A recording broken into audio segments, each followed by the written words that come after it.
रहीम अस्सलाम वालेकुम नाज़रीन, मैं साइमा कवल, आप देख रहे हैं चीख उठा कराची। चीख उठा कराची में इलेक्शन स्पेशल प्रोग्राम बड़ी तेज़ी के साथ ना सिर्फ इलेक्शन की तरफ बढ़ रहे हैं, बल्कि हमारी ये जो इलेक्शन सीरीज़ है ये अपने अख्ताम की जानिब भी ऑब्वियसली वो गामज़न है। बस कुछ प्रोग्राम ऐसे रह गए कि जिसमें कुछ और हल्के, अहम तरीन हल्के, जिनको हम कवर करने के लिए जाएंगे, आम आवाम से बात करने के लिए जाएंगे, कैंडिडेट से बात करने के लिए जाएंगे। उसके बाद हमारे रेगुलर प्रोग्राम शुरू होंगे, ये तो आपको पता है। लेकिन रेगुलर ज़िंदगी गुजारने के लिए आपको एक दिन, जिसको इलेक्शन का दिन कहा जाता है, उसमें आपके यानी एक आम आवाम पर बहुत बड़ी जिम्मेदारी आयद होती है। लेकिन उससे पहले जो जिम्मेदारी आपकी और हमारी है वो ये है कि मंशूर देखकर अपने कैंडिडेट का, सही कैंडिडेट का इंतखाब करना। आज हम हल्का नंबर 101 यानी कि NA 101 जो कि मोहिद अनवर का हल्का है, MQM की जानिब से वो कंटेस्ट कर रहे हैं, हम उनसे भी बात करेंगे। हम 241 NA 241 को भी कवर करेंगे, जहां से आज़ाद उम्मीदवार, अच्छा आज़ाद उम्मीदवार इस दफ़ा बहुत बड़ी तादाद में आपको नज़र आ रहे होंगे। और इत्तफाक की बात यह है, या पता नहीं ये इत्तफाक है या फिर वाकई कोई मामला ऐसा है कि जो वकला हैं, जो LLB डिग्री रखने वाले हैं, या बहुत बड़े बड़े जो एडवोकेट्स हैं, वो बहैसियत आज़ाद उम्मीदवार इस इलेक्शन में कंटेस्ट कर रहे हैं। जैसे कि शहाब इमाम साहब, ये एक ऐसा नाम है कि इनकी काबिलियत अगर मैं आपको बताऊं, ये CSS ऑफिसर भी रह चुके हैं, ये सर्व कर चुके हैं, और 2018 में इन्होंने जो थी वो वक्त से पहले जो थी रिटायरमेंट ली थी। ये MBBS डॉक्टर भी हैं, ये LLB भी कर चुके हैं, प्रैक्टिसिंग एक वकील के तौर पे, और बहुत कामयाब वकील के तौर पे जाने जाते हैं। ये कंटेस्ट कर रहे हैं हल्का 241 से। इनके सामने खड़े हैं मिर्ज़ा इख्तियार बेग, जो कि पाकिस्तान पीपल्स पार्टी की तरफ से कंटेस्ट कर रहे हैं। पिछले हफ्ते आपने वो प्रोग्राम देखा था जो हमने इसी हल्के में किया था, और मिर्ज़ा इख्तियार बेग जो थे, उनका हमने आपको मौक़िफ़ सुनाया कि वो पाकिस्तान पीपल्स पार्टी के प्लेटफॉर्म से क्या उनका इरादा है आवाम की फलाह और बहबूद के लिए अगर वो इलेक्शन जीत जाते हैं। फिलवक्त सबसे पहले प्रोग्राम का जो पहला हिस्सा है वो कर रहे हैं हम आवाम के नाम। मालूम तो करें अवाम किसको वोट देने में इंटरेस्टेड है। अस्सलाम वालेकुम सर। वालेकुम सलाम। सर, वोट देने का इरादा? इंशाल्लाह देंगे वोट। कौम की किसको देंगे? कौम की अमानत है। कौम की अमानत है, बिल्कुल है, बहुत अच्छी बात है। अब देंगे किसको, ये आपने फैसला कर लिया? ये फैसला आने वाले वक्त पे करेंगे। आने वाले वक्त में करेंगे। भाई, आपको वोट से कोई दिलचस्पी, वोट का जो दिन जिसको इलेक्शन का डे कहा जाता है, कोई उससे दिलचस्पी? बड़े जहाँ देंगे हम भी वहाँ डालेंगे वोट। मतलब आप खुद अपने उससे नहीं, जहाँ पे वोट डालेंगे वहीं पे आप डालेंगे? माशाल्लाह हम वडेरे खानदान से हैं ना, बड़े डालेंगे तो हम डालेंगे ना। हाँ। मतलब आपने अपनी नज़र से कोई वोट नहीं डालना? बड़े जहाँ डालेंगे हम वहाँ डालेंगे। चला जनाब। अस्सलाम वालेकुम। वोट डालेंगे आप? जी बिल्कुल डालेंगे। किसको वोट देंगे? लैपटॉप को। अच्छा, आप वोट डालेंगे? जी बिल्कुल डालेंगे लैपटॉप को। लैपटॉप, अच्छा, आज़ाद उम्मीदवार है यानी। ठीक है भाई, आप किसको वोट डालेंगे? देखें, पुरानी तो तमाम सियासी जमातों को आजमा चुके हैं, तो ये एक बिल्कुल नया चेहरा है, तो इंशाल्लाह डॉक्टर साहब को भी ट्राई करेंगे। इनसे काफ़ी उम्मीदें हमें। नए जितने भी चेहरे आ रहे हैं मुख्तलिफ पार्टीज़ के, आपको लगता है कि उनके ऊपर इस दफ़ा रिलाई करना चाहिए? जी बिल्कुल करना चाहिए, क्योंकि पुरानी 3 ही बड़ी सियासी जमातें हैं, उन तमाम को हमने आजमा लिया, उनकी कारकर्दगी देख चुके हैं, तो ये बिल्कुल नए हैं, इनको इंशाल्लाह आजमाएंगे। ठीक है चाचा, वोट देना है? पहले तो ये बताइए। देंगे, वोट देंगे। किसको देंगे? तराजू को। जमात इस्लामी को? जमात इस्लामी को। अच्छा, जमात इस्लामी को वोट देने की कोई ख़ास वजह? जमात इस्लामी एक तो दीनी मजहबी जमात है, दूसरी ये कि जो कहते हैं वही करता है, उसके अलावा उसमें कोई वो करप्शन, आज तक कभी करप्शन उसमें साबित हुई नहीं है। यानी कि आप भी ये कहते हैं कि हल सिर्फ जमात इस्लामी? हल सिर्फ जमात इस्लामी। अस्सलाम वालेकुम। आप दवाई यहाँ पे लेने आई हैं, फ्री मेडिकल कैंप लगा हुआ है। मुझे ये बताइएगा कि इलेक्शन में वोट डालने का कोई इरादा? जी डालेंगे। किसको डालेंगे? इसी को, जिनका ये मेडिकल कैंप है। आप किसको भाई? जी हमें भी इन्हीं को डालेंगे। मतलब आपका भी इरादा इनको डालने का है, क्योंकि ये मेडिकल कैंप इन्होंने लगाया? मदद कर रहे हैं ना लोगों की। अल्लाह करे कि ये बाद में भी मदद करते रहें, क्योंकि ये तो एक हमारा यहाँ पे प्रैक्टिस है कि शुरू में इलेक्शन के करीब बहुत मदद की जाती है, कैंप लगाए जाते हैं, उसके बाद फिर कहाँ चले जाते हैं पता नहीं चलता। अस्सलाम वालेकुम सर।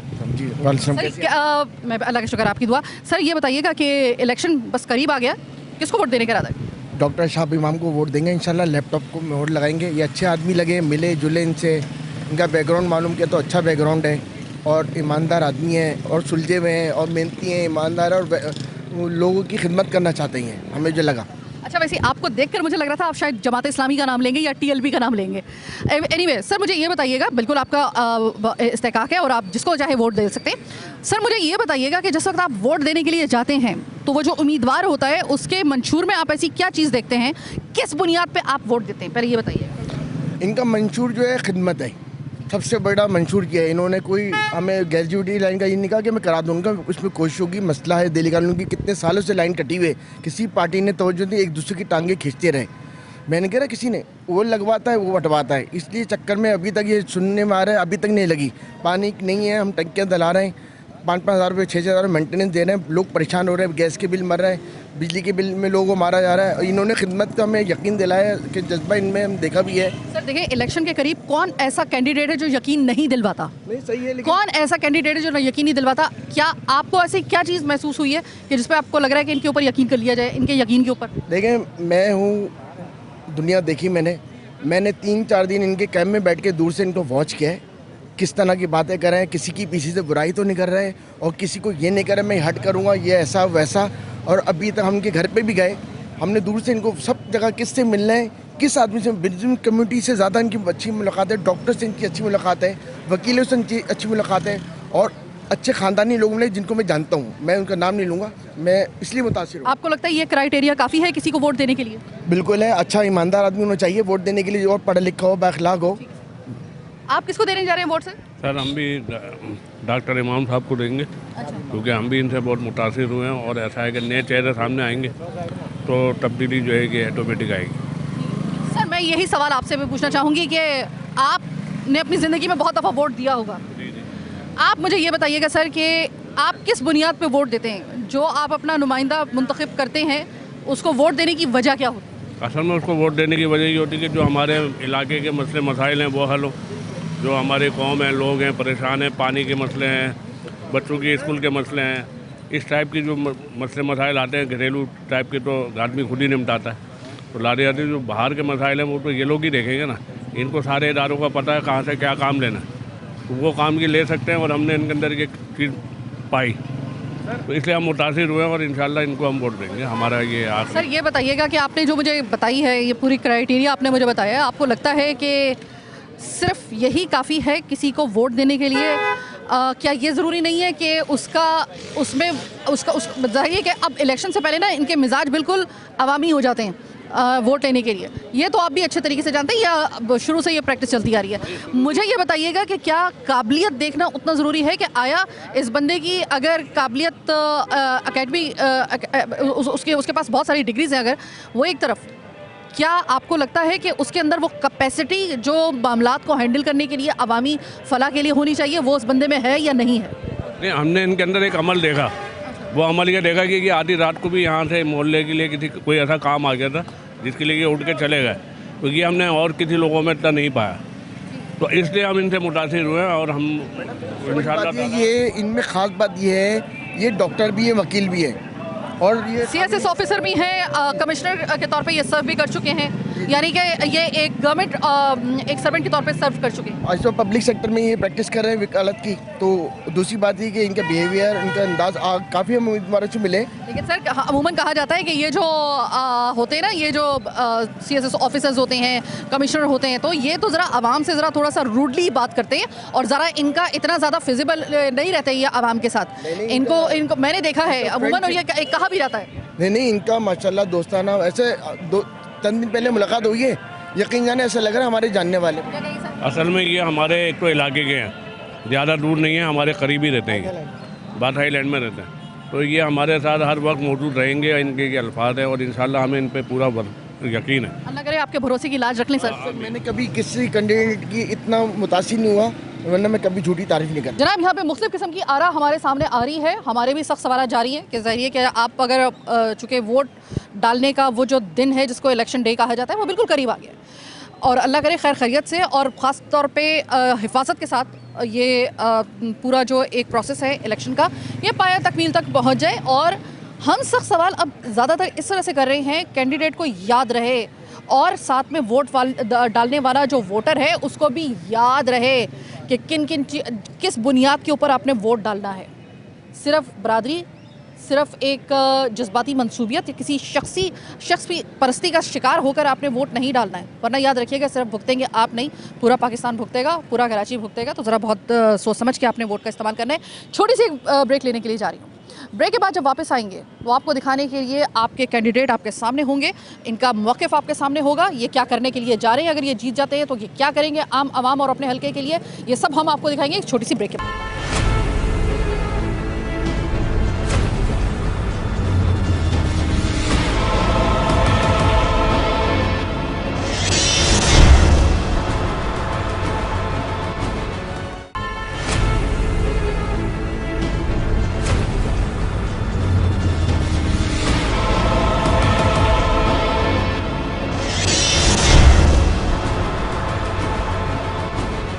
जनाब, इंडिपेंडेंट कैंडिडेट इस इलेक्शन में जिस तादाद के साथ आ रहे हैं, अक्सर बेशतर हम अपने प्रोग्राम में जब से हमने अपने इलेक्शन के स्पेशल प्रोग्राम शुरू किए हैं चीख उठा कराची में, तो आपने देखा होगा कि बहुत सारी तादाद इस वक्त जो इलेक्शन में कंटेस्ट कर रही है वो आज़ाद उम्मीदवारान की है। हमने कोशिश की कि जितने भी कलीदी नाम हैं, हम इससे पहले कि हमारी ये इलेक्शन सीरीज़ ख़त्म हो उस तक रहते हुए, टाइम के रहते हुए, हम आपको ऐसे कलीदी हलकों में लेकर जाएं। आज एक मरतबा फिर NA 241 को आपको याद होगा लास्ट वीक में हमने इसे कवर किया था, और यहाँ से पीपल्स पार्टी के जो नामजद उम्मीदवार हैं मिर्ज़ा इख्तियार बेग, हमने उनसे आपकी बात करवाई थी कि उनका क्या विजन है। इस वक्त अगर आप देख रहे होंगे मेरे अकब में आपको नज़र आ रहा होगा एक पैनाफ्लेक्स जिसके ऊपर पूरी डिटेल है, लैपटॉप का निशान है और नाम है डॉक्टर शहाब इमाम। अच्छा, डॉक्टर शहाब इमाम की जो काबिलियत है इसके हवाले से ज़रा थोड़ा सा डिटेल में मैं चाहूँगी कि आपको ज़रा थोड़ा सा बता दूँ ताकि आपको पता चले। एक ऐसा शख्स जिसने ना सिर्फ एक फील्ड में बल्कि मुतादिद ऐसी फील्ड हैं, मल्टीपल ऐसी फील्ड्स हैं जिसमें इन्होंने कारहाय नुमाया अंजाम दिए हैं, वो कंटेस्ट करने के लिए जा रहे हैं। इन्होंने CSS का एग्ज़ाम भी इन्होंने 90s में इन्होंने जो है वो दिया हुआ है, और इसके बाद मैं मुख्तसर आपको बता रही हूँ, इसकी डिटेल ज़ाहिर है कि हमारे पास वक्त महदूद है। इसके अलावा ये LLB भी हैं, इसके अलावा इनकी बहुत सारी क्वालिफिकेशन इस वक्त मेरे सामने नज़र आ रही है मुझे, MBBS डॉक्टर भी हैं, और इसके अलावा LLM, और बहुत इनकी मतलब यानी कि अगर कहा जाए तो टाइम महदूद है लेकिन इनकी काबिलियत जो है, तालीमी काबिलियत, वो बहुत ज़्यादा है। सबसे पहले तो मैं आपको खुशामदीद कहूँगी डॉक्टर शहाब इमाम साहब। डॉक्टर शहाब इमाम साहब, मेरी तो एक कन्फ्यूजन दूर कीजिएगा, मैंने जब आ रही थी मेरे रास्ते में तो मैं सोचती हुई आ रही थी कि मैं ये सबसे पहले आपसे सवाल करूँगी। सर, इस दफ़ा आज़ाद उम्मीदवारान में ये इत्तफाक है या कोई और वजह है कि जो LLB और एडवोकेट और वकला हैं वो बड़ी तादाद में जो है वो अपीयर हो रहे हैं पूरे पाकिस्तान में, बिलखुसूस कराची में? हमने अभी पिछले वीक हमने मुलाकात की थी जावेद चतारी साहब से जो एक बड़ा नाम है, अब मेरी आपसे मुलाकात हो रही है, तो सर कोई ख़ास वजह है कि इस दफ़ा इंडिपेंडेंट कैंडिडेट के तौर पर वकला की तादाद बहुत ज़्यादा सामने आ रही है? देखिए, अवेयरनेस आ गई है लोगों में, और इस अवेयरनेस में ज़ाहिर टेक्नोलॉजी का बहुत अमल दाखिल है, वक्त तब्दील हो चुका है। अब वो जो चेहरे 40 साल से हम जिनको देख रहे हैं मस्क हो चुके हैं, झूठ बोल बोल के उनके चेहरे पे जो है ना वो अल्लाह की फिटकार आ गई है, और उसके बावजूद भी वो पता नहीं किस मुंह से ना आवाम में जाते हैं वोट मांगने। तो जो अब पढ़े लिखे लोग हैं और जो अपर मिडिल क्लास लोग हैं, जो प्रोफेशनल्स हैं, जो टेक्नोक्रेट्स हैं, लॉयर्स हैं, डॉक्टर्स हैं, आपके आर्किटेक्ट्स हैं, बिजनेसमैन हैं, एंटरप्रेन्योर्स हैं, अब मेरे ख्याल में इसके बाद जो इलेक्शन होंगे 5 साल बाद, तो उसमें ज़्यादा इस तरह के आपको फिगर्स और पर्सनालिटीज़ नज़र आएंगे, जो जैसे मैं अपने बारे में ये कहता हूँ कि हम तो थक गए हैं इन लोगों के चेहरे और इनके झूठ और फरेब को देख के। तो बजाय कि हम इनके पीछे भागें और कॉम्प्रोमाइज़ करें और कॉम्प्रोमाइज़ हों अपने ज़ाती मफाद के खातिर, तो कौम के बच्चों के लिए, आने वाली नस्लों के लिए कंफर्ट जोन से निकल कर कोई भी वकील अगर आता है या कोई डॉक्टर या आर्किटेक्ट आता है तो वो काफ़ी सेक्रीफाइस कर रहा होता है चीज़ों की। जैसे अब पिछले 3 हफ्तों से तो कोई लॉ फर्म हमारी तो ऑलमोस्ट डिसफंक्शनल हुई हुई है, चला मेरी टीम कर रही है उसको काम, मगर ज़ाहिर है जो मेरी अपनी ज़ाती प्रैक्टिस है वो सफ़र कर रही है। तो हम कुर्बानी के जज्बे से सरशार होके आवाम की खिदमत के जज्बे को लेकर इस मैदान में उतरे हैं, और इंशाअल्लाह उम्मीद है कि अल्लाह ताला हमें और मेरे जैसे और मेरे जो भाई हैं उनको कामयाबी से किनार करेंगे, और इन मस्क शुदा चेहरों से और नारों से और जो है जो इनके मंशूर हैं उनसे कौम की जान छूटेगी। शहाब साहब, आपकी काबिलियत में भी देख रही थी, आपने मल्टीपल फील्ड्स में जो है वो कारनामे अंजाम दिए हैं। क्या मैं जान सकती हूँ कि आपका इससे पहले पॉलिटिकल इलेक्शन लड़ने का या किसी जगह भी कंटेस्ट करने का कोई इससे पहले कोई आपका जो था वो कोई इस तरह का आपका कोई सीन रहा है? नहीं, ये मेरे एलिजिबिलिटी का मैं चूँकि गवर्नमेंट सर्विस में था तो 2018 में मैंने जब छोड़ा तो 18 वाले इलेक्शंस के बाद मैंने प्री मेच्योर वॉलंटियर रिटायरमेंट ली थी। तो ये पहले इलेक्शंस हैं जिसमें मैं इलेक्शन कंटेस्ट करने के लिए एलिजिबल हूँ। क्या आपको लगता है कि आपने कोई ऐसा कारनामा नुमाया अंजाम दिया हो आम आवाम के लिए जो आपको थोड़ा सा डिफरेंट कर रहा हो इन लोगों से? देखिए, मेरी तो एज ए सिविल सर्वेंट मैंने बहुत ज़्यादा सर्व किया लोगों के लिए, बहुत काम किए। आपको याद होगा कि 2009 में जब मैं ईडीओ एंटरप्राइज था, जो कि चीफ प्राइस कंट्रोलर भी होता है, तो 2009 में दूध वालों की ठीक ठाक पिटाई हुई थी। उन्होंने पैसे अफसरान में जो रवाज है कि पैसे लेके कीमत बढ़ाते हैं, तो हमने 6-7 रुपये उन्होंने बढ़ा दिए थे दूध सप्लायर्स ने। तो उनकी आवाम के खातिर मेरी गाड़ी उन्होंने उलट दी, लैपटॉप तोड़ दिया। उसके बावजूद हमने जो है ना वो आवाम में जो इंटरेस्ट है उसको मद्देनज़र रखते हुए वो कीमत कम कराई। और जो है कोशिश ये की है कि हमेशा से कि लोगों को वेलफेयर का काम करें। फिर रिटायरमेंट के बाद से जो लैपटॉप हमारा निशान है वो एक लैपटॉप तहरीक है। 3 अबंडेंट सरकारी स्कूल्स को हमने सदर में जस्टिस हेल्पलाइन के प्लेटफॉर्म से एक्टिवेट किया है, लेबॉर्ट्रीज़ लगाई हैं। और आने वाले वक्त में जो 4th इंडस्ट्रियल रेवोल्यूशन है इसमें डिग्रीज़ और कॉलेज एजुकेशन रिडंडेंट हो जाएंगी। तो आने वाला वक्त जो है वो टेक्नोलॉजी का है, स्किल्स का है। बच्चों को हम स्किल्स सिखा रहे हैं, मैट्रिक नॉन मैट्रिक बच्चियों को घर में बैठ के वो अपना काम करें, $100 $200 $300 का फ्रीलांस में काम करें, प्रॉस्पेरिटी लाएं अपनी सोसाइटी को, अपने जो गली महल्लों से निकल के दुबई और बाहर जाएं। और जो बच्चे पीछे रह जाएं तो वो मैं कल कहीं कंपनी में उन्होंने कहा ये महंगाई का क्या इलाज है? मैंने कहा महंगाई का इलाज लैपटॉप में जो ख़जाना छुपा हुआ है वो सीखें और डॉलर्स में पैसे कमाएं। तो आप पॉवर्टी साइकिल से भी निकल सकते हैं और आप जो है वो जो डेट ट्रैप है उससे भी निकल सकते हैं। तो इस तरह के काम हम मुस्तकिल कर रहे हैं। और मैं यही कहता हूँ कि हम मछली पकड़ना सिखाएंगे, मछली देंगे नहीं।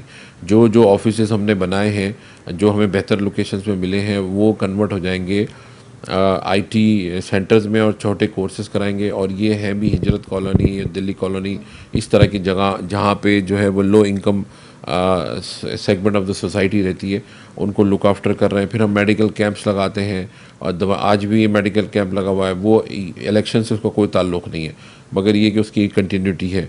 फिर एजुकेशन पे बहुत ज़्यादा सर्व करते हैं, बहुत ज़्यादा वो तवज्जो है कि ज़्यादा से ज़्यादा। फिर एक जस्टिस हेल्पलाइन में जिसमें मैं सीनियर एग्जीक्यूटिव मेंबर हूँ, तो वो कैदी जिनके पास बेल हो जाती है और पैसे नहीं होते हैं या कैद मुकम्मल करने के बाद जो ड्यूज़ होते हैं वो हम उनको क्लियर करते हैं। फिर जो वॉइसलेस लोग हैं जिनकी वॉइस नहीं है, उनकी हमारी कोशिश ये होती है कि उनको हम वॉइस बने, उनके फ्री ऑफ कॉस्ट केसेस लड़ते हैं। 2 दिन पहले दिल्ली कॉलोनी में 11 बच्चे रेडीबान जो चिप्स मूँगफली बेचते हैं उनको पुलिस भत्ते के उसमें फेरियर थाने के ले गए थे। तो रात को 4 बजे जाके हमने उनको छुड़वाया शख्सी गारंटी में। और सिर्फ ये नहीं है, ये मुस्तकिल हम कर रहे होते हैं। जो हॉस्पिटल्स में लोग अफोर्ड नहीं करते उसमें कोशिश करते हैं और फीसेस की अरेंजमेंट करते हैं, लो कॉस्ट हाउसिंग का करते हैं। तो ये मुस्तकिल और लोगों को पता है और यही वजह है। और जब मैं कस्टम्स में था तो लोग तंग होते थे, तो जो ईज़ ऑफ डूइंग बिज़नेस है और फैसिलिटेशन है मोड में रहे, यही वजह है कि जो है ना बहुत ज़्यादा पॉपुलैरिटी है। 241 में डिस्पाइट बीइंग इंडिपेंडेंट कैंडिडेट मेरे साथ जो वर्कर्स और वॉलंटियर्स चल रहे हैं मेरे, वो 200-250 एट ए टाइम होते हैं। और बहुत ज़्यादा मैसिव सपोर्ट आई है चारों तरफ से। हर तरह की कम्युनिटी ने मुझे सपोर्ट किया है और हर तरह के लोग मेरे साथ आके खड़े हो गए हैं। तो ये पॉलिटिकल ऑर्गेनाइजेशन के हो बावजूद 20-30 लोगों से ज़्यादा कॉर्नर मीटिंग नहीं करते। हमारा तो बड़े बड़े खानों में भी 20 लोग होते हैं, हमारी तो कॉर्नर मीटिंग भी 100-200-300 लोगों से कम नहीं होते। Thank you so very much.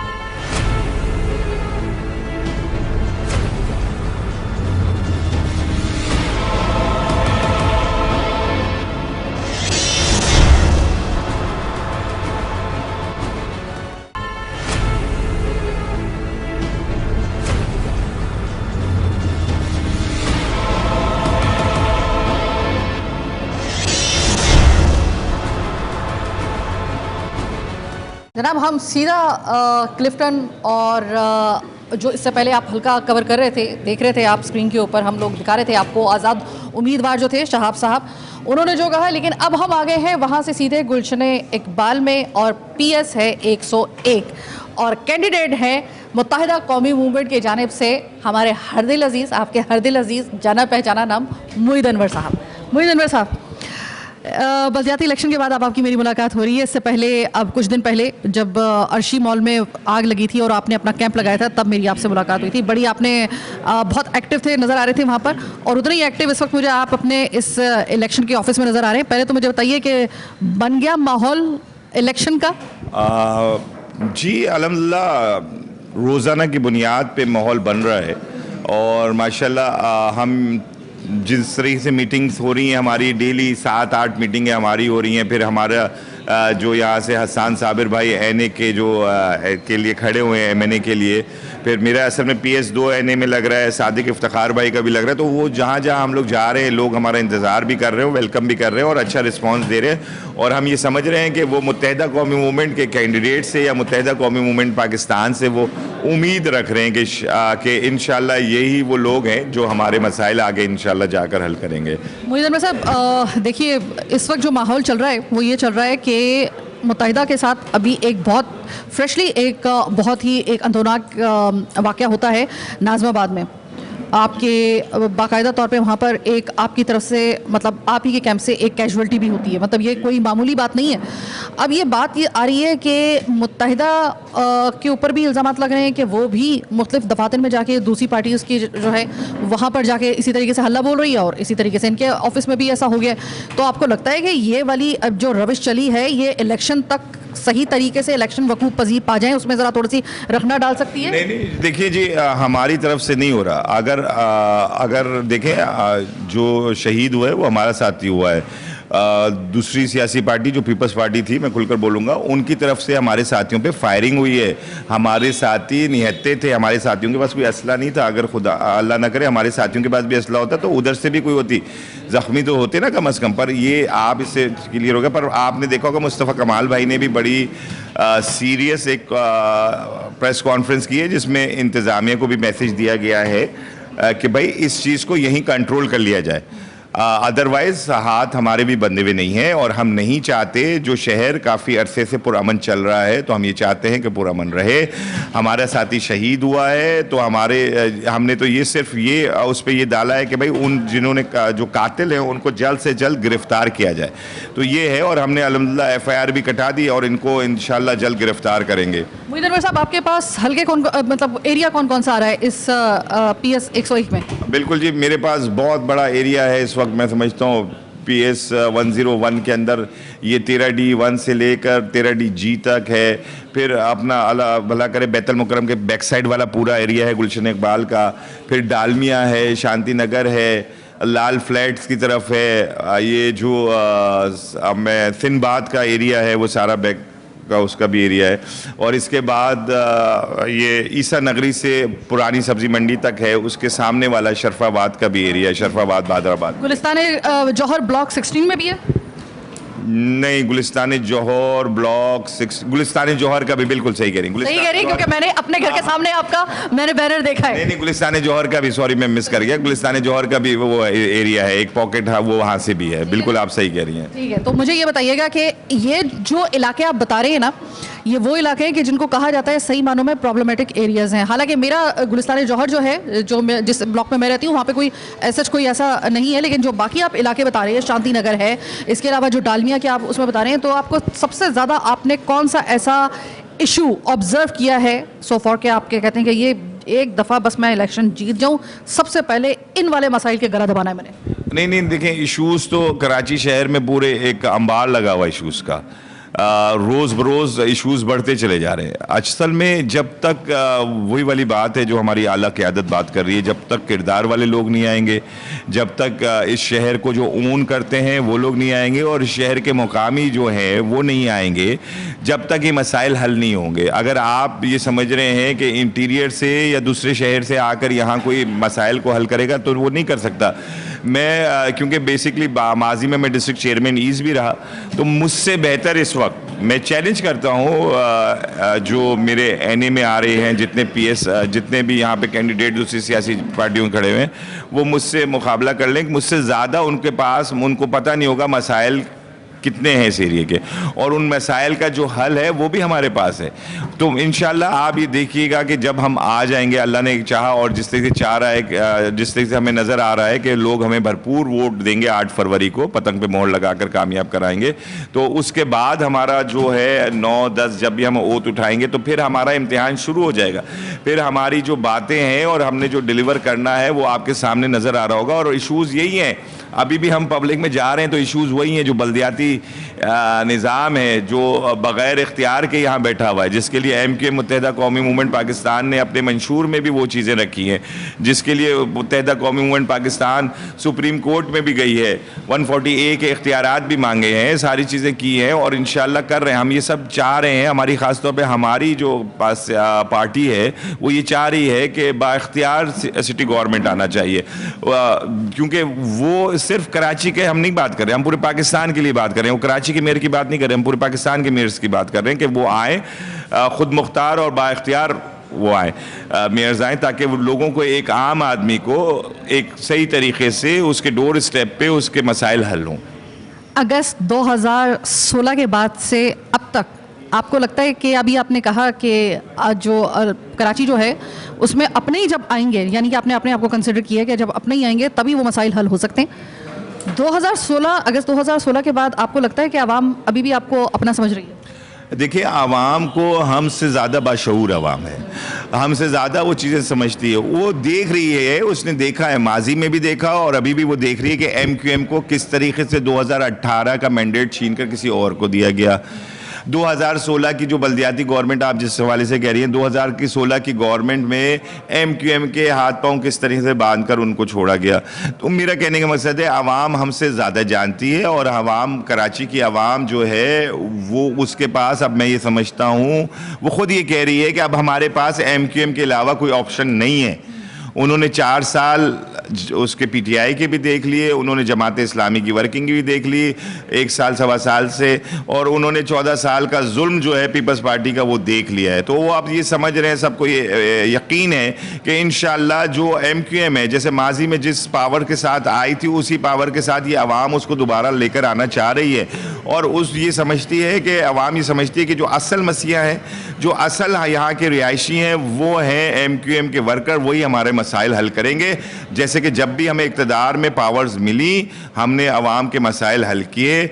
Mustafa कमाल भाई के दौर में ये शहर दुनिया के 4 बड़े शहरों में आ रहा था जो तरक्की कर रहे थे, और अब माज़रत के साथ ये कहना पड़ता है दुनिया के 3 वर्स्ट कंडीशन वाले शहरों में चला गया है, जो तबाही की तरफ जा रहा है। और बड़े अफसोस के साथ, देखिए आपको भी मुझसे ज़्यादा पता है, हर किसी को पता है जी कि कराची की आवाम ही सबसे ज़्यादा टैक्सेस दे रही है, और उसके बाद इस तरीके से बात यही है ना कि भाई ये 15 साल जो 15 या 14 साल जो पीपल्स पार्टी की गवर्नमेंट बैठी रही, उसने क्या किया।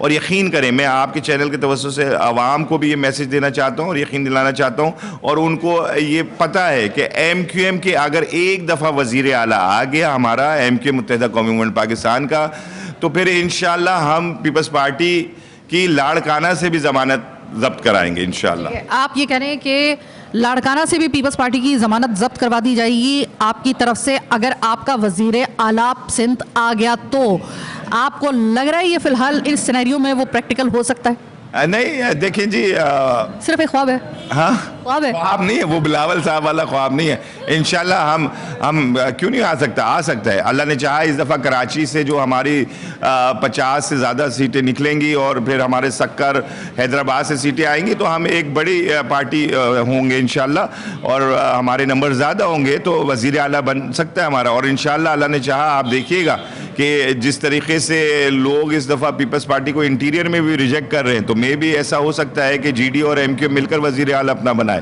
2018 में बहुत बड़ी डस्ट पहुंची थी, अब बहुत सारी सीट्स जो थी MQM की जिसमें वो क्लेम करती है कि वो हमारी सीट्स थी, लेकिन हमें हमारी वो सीट्स हमसे छीनी गई बाकायदा तौर पे। मुझे ये बताइएगा जाहिर कि अब हम 2018 के इलेक्शन में जब भी बात करती हूँ तो मुझे अली रज़ा आब्दी शहीद मुझे याद आ जाते हैं। उनके साथ मैंने प्रोग्राम किया था तो उनके भी कुछ मुझे थोड़े से उनके अल्फाज जो थे वो मुझे याद हैं। तो उन्होंने थोड़ा सा मतलब उस वक्त जो हालात थे तो उस वक्त उन्होंने थोड़ी सी बातें जो थी ना वो हमारे प्रोग्राम में की थी, वो अब थोड़ा सा मुझे क्लिक होती हुई नज़र आ रही हैं इन हालात में। आपको लग रहा है कि 2018 में जो आपके साथ हुआ उसका रिपीट टेलीकास्ट 2024 के इलेक्शन में नहीं होगा? पहले तो आपने मरहूम की बात की, वाकई अली रज़ा आब्दी भाई बड़े एक हमारे जीनियस साथी थे और माशाल्लाह ख़ास तौर पर यूथ उनको बहुत पसंद करती थी। तो मैं बिल्कुल जी, अली रज़ा आब्दी ने भी उस 2018 में इधर से ही NA के इलेक्शन लड़े थे। अब हसन साबिर भाई यहाँ से इलेक्शन लड़ रहे हैं। पर आपने जो सवाल किया कि आपने 2024 नहीं 2024 बहुत चेंज है। अब इंशाल्लाह आप ये नहीं देखिएगा कि जी हमारा मैंडेट को दूसरे छीन लेंगे। अब तो उनको अपना मैंडेट बचाना मुश्किल हुआ है। तो मैं ये समझता हूँ कि नहीं, MQM को और इलेक्शन कमीशन इंशाल्लाह फेयर इलेक्शन कराएगी और फेयर रिजल्ट आएगा। फिर तहरीक इंसाफ के साइड पे लगने से आपको फ़ायदा होगा? नहीं जी, मुझे तो कोई फ़ायदा नहीं होगा। मुझे आपके मैं तो आपकी पार्टी की बात कर रही हूं। मेरा क्या फ़ायदा जी, आवाम को फ़ायदा होगा कि मदीना की रियासत और बहुत सारी ऐसी बातें हैं कि जो वो बेचारे नहीं कर पाए। वो जो 50 लाख घर देने को कहा था उन्होंने, 1 करोड़ नौकरियाँ, मैं तो ये सिर्फ ये कहता हूँ वो कराची में एक तरक्की का बूंद नहीं दे सके। अनाउंसमेंट किया था। अब ये अवाम पे है। अवाम अगर ये समझती है कि भाई उन्होंने माजी में, जैसे हम लोग भी समझ रहे हैं कि भाई माजी में कराची की आवाम को तो इस्तेमाल हुई ना वो, और हमारी यूथ को भी बेवकूफ़ बनाया गया, पर डिलीवर कुछ भी नहीं किया उन्होंने। Thank you so very much. तो इससे पहले कि प्रोग्राम का वक्त खत्म हो, मैं एक्स्ट्रा दूं, ज़रा थोड़ा सा यहाँ पे लोग मौजूद हैं, ज़रा उनसे मालूम कर लेते हैं कि क्या अभी भी MQM की रमक बाकी है। अस्सलाम वालेकुम। ये बताइएगा कि आपको लगता है कि MQM अभी भी उसी पोजीशन पर खड़ी हुई है जिसमें ये दावा कर सकती है कि कराची की अपनी जमात है? बिल्कुल ऐसा ही है। MQM बल्कि जो हमने लॉस भी किया था वो उसको गेन करने जा रहे हैं। 2013 की पोजीशन पे MQM जा रही है, हमारे लीडरान मुसलसल बता चुके हैं। और अभी ना आप ग्राउंड पे घूम के आ रही हैं, आपको खुद भी आइडिया होगा कि इस वक्त MQM के अलावा कोई ग्राउंड पे है भी नहीं, ठीक है ना। मतलब इस वक्त तो ऐसा लग रहा है कि कोई सेकंड पार्टी नहीं है, कोई सिर्फ MQM ही है और तो कोई भी नहीं है अभी तो। MQM की एक खासियत थी, वो ये थी कि बड़ी अवामी जमात है, कि यानी आपके मोहल्ले के अंदर आपका MPA बैठा हुआ है, MNA, इवन के MNA भी आपके मोहल्ले का ही है। वो नज़र आ रहा है आपको, वो वाला जो हमें 2013 के इलेक्शन में या फिर उससे पहले के इलेक्शंस में हमें नज़र आता था, और उससे मतलब आपकी प्रैक्टिस थी ये कि आपका MPA, आपका MNA आपकी गली के साथ वाले उसमें होता था, चाहे वो फिर मच्छर कॉलोनी की कोई गली हो या फिर कोई दूसरा गुलशन इकबाल या फिर गुलिस्तान जौहर की कोई जगह हो। आपको लगता है कि अभी भी वही वाला एक टच बाकी है या आपको लगता है कि थोड़ा चेंज हो गया? भाई देखें, यहाँ के जो कैंडिडेट हैं, मोहित अनवर भाई हैं हमारे, ठीक है, सेकंड है के फरहान अंसारी हैं। इनको यहाँ कॉमनली बाइक पे बैठे हुए घूमते हुए देख लेंगे आप। MQM का खासा भी ये रहा कि मिडिल क्लास से लोग आते हैं। आप मोहित भाई को यहाँ कॉमनली देख लेंगे कि बाइक पे घूम रहे होते हैं, या फरहान अंसारी हैं ब्लॉक 7 में ही रहते हैं, बाइक पे घूम रहे होते हैं। तो टच वही बिल्कुल पुराना वाला ही है, बिल्कुल ऐसे ही लेके चल रहे हैं, सेम ऐसे ही बिल्कुल है। तो अस्सलाम वालेकुम। वालेकुम अस्सलाम। ये बताइएगा कि MQM को इस दफ़ा फिर एक दफ़ा वोट देकर उसको आजमाने का फैसला आपको लगता है सही है, या आपको लगता है कि नज़रसानी की ज़रूरत है आपके फैसले? हमारा फैसला तो 2018 में भी MQM को वोट देने का ही था, लेकिन हमारे कुछ वोट और कुछ सीटें चोरी करके दूसरी पार्टी को दे दी गई थी, जो कि 4 साल हुकूमत में रहे, 1100 अरब के वादे किए, कभी कुछ 100 अरब के वादे किए, लेकिन 1 अरब रुपया भी कराची शहर को नहीं मिला। तो इंशाल्लाह इस दफ़ा भी हम अपनी जमात को वोट देंगे, MQM को वोट देंगे और कामयाब बनाएंगे। बहुत शुक्रिया। तो जनाब, ये था हमारा आज का प्रोग्राम। ये हमारे तकरीबन बस इख्तितामी अब जो प्रोग्राम्स रह गए हैं, मैं बार बार आपको इस तरह से याद दिला रही हूँ ताकि आपको याद रहे कि इलेक्शन का दिन करीब है। हम अपनी ज़िम्मेदारी पूरी कर चुके तकरीबन। आपको अब अपनी ज़िम्मेदारी पूरी करनी है। इलेक्शन वाले दिन पूरा दिन मेरा आपके साथ होगा इंशाल्लाह ताला। K21 आपके साथ होगा, हर हल्के में होगा, और कोई ऐसा हल्का नहीं होगा जहाँ से आपको हम रिपोर्ट ना करें। ये हमारी पूरी कोशिश होगी। हमने पूरी टीम अपनी जो है वो इस हवाले से हमने प्रिपेयर कर दी है। अब ये इतनी तैयारी इस वजह से हो रही है कि इलेक्शन साफ शफाफ हो। फेयर इलेक्शन इस वक्त जितने ज़्यादा ज़रूरी हैं, शायद ही पाकिस्तान की तारीख़ में इतने ज़्यादा इससे पहले कभी इलेक्शन ज़रूरी हो, क्योंकि इस वक्त जो पाकिस्तान के हालात हैं वो हालात ऐसे हैं कि जिससे इससे पहले हमने कभी भी नहीं देखे थे। इसको सिर्फ इन हालात को अगर कोई नकेल डाल सकता है तो वो एक आपकी और मेरी वोट से आने वाली एक बासलाहियत हुकूमत ही बना सकती है।